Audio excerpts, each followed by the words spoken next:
If you're wondering what you can do to keep weeds out of your garden, I've had a big problem with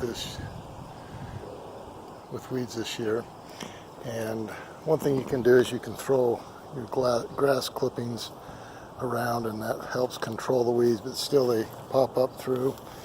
And a suggestion that I received from somebody, I think it was online, and that is that you take cardboard, which is biodegradable, throw it down, and then throw your topsoil or mulch or whatever just on top of the cardboard. It'll help control the weeds.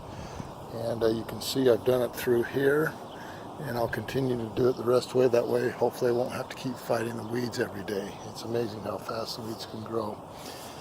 But again, I'll see how that works, and I think it'll be a great way to control the weeds.